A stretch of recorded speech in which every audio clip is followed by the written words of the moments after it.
Salam, salam kemenangan. Saya Dewi Abraham menyapa saudara. Terima kasih Mas Didi dan Mbak Titi. Hari ini saya akan sharing firman Tuhan yang diambil dari Yeremia 29 ayat yang ke-11. Demikian firman Tuhan. Sebab aku ini mengetahui rancangan-rancangan apa yang ada padaku mengenai kamu. Demikianlah firman Tuhan, yaitu rancangan damai sejahtera dan bukan rancangan kecelakaan, untuk memberikan kepadamu hari depan yang penuh harapan. Judul firman Tuhan hari ini, di dalam Tuhan ada masa depan. Mungkin saudara bertanya, bagaimana ada masa depan? Sakitku belum sembuh, pergumulanku belum selesai, keuanganku masih seperti ini, dan banyak masalah yang terjadi di dalam kehidupanku. Dengar baik saudara, masalah, persoalan sebesar apapun tidak akan pernah menghentikan rancangan Tuhan yang indah di dalam hidup kita. Karena percaya kalau kita punya Tuhan yang besar, kita percaya Tuhan punya kesanggupan untuk menyelesaikan masalah kita. Bagaimana sikap kita sebagai orang percaya untuk tetap tahu dan percaya bahwa masa depan indah bersama dengan Tuhan?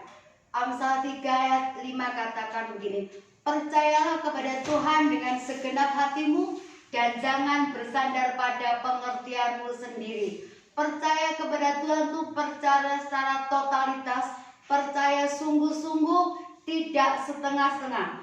Yakin bahwa Tuhan bekerja, yakin bahwa Tuhan berkarya. Saya kasih contoh, misalnya kita mau duduk di kursi, kita nggak pernah berpikir dan mempertimbangkan apakah kursi yang saya dudukin itu aman buat saya, nyaman buat saya, tidak membuat celaka. Kita duduk-duduk saja karena kita percaya bahwa kursi itu mampu menampung berat badan kita. Harusnya kepada Tuhan kita lebih lagi.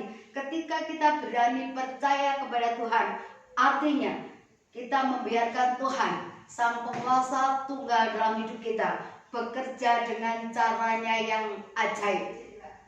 Yang kedua, bagaimana sebagai orang percaya kita masih punya harapan di dalam Tuhan. Percaya kepada kuasa firman, bukan percaya kepada opini publik. Opini publik seringkali mengatakan yang negatif.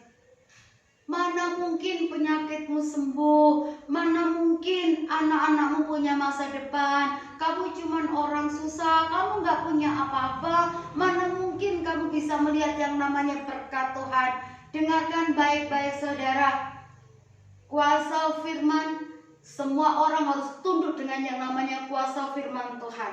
Yesaya 55 ayat 11 kata begini, setiap firman yang keluar dari mulut Allah tidak akan kembali dengan sia-sia.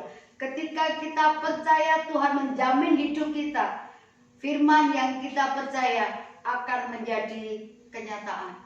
Amsal 18 ayat 23 katakan gini, karena masa depan sungguh ada dan harapanmu tidak akan pernah hilang.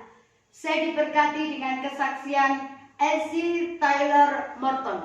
Dia adalah orang yang pernah gagal, pernah mengalami masa lalu yang pahit. Bagaimana Elsie Tyler lahir dari seorang ibu yang buta dan tuli. Dia lahir karena ibunya diperkosa. Ketika masa kanak-kanak, masa kecilnya, seringkali orang mengatakan, Elsie, kamu anak haram. Dia tersisih dari lingkungannya. Dia orang kulit hitam. Dan pada zaman dulu, orang kulit hitam dan kulit putih itu terasa sekali diskriminasinya. Sekolahnya pun dibedakan. Elsie bekerja keras, sempat bekerja di ladang kapas. Hari-harinya penuh kepahitan. Tapi dia berjuang. Dia sempat kecewa.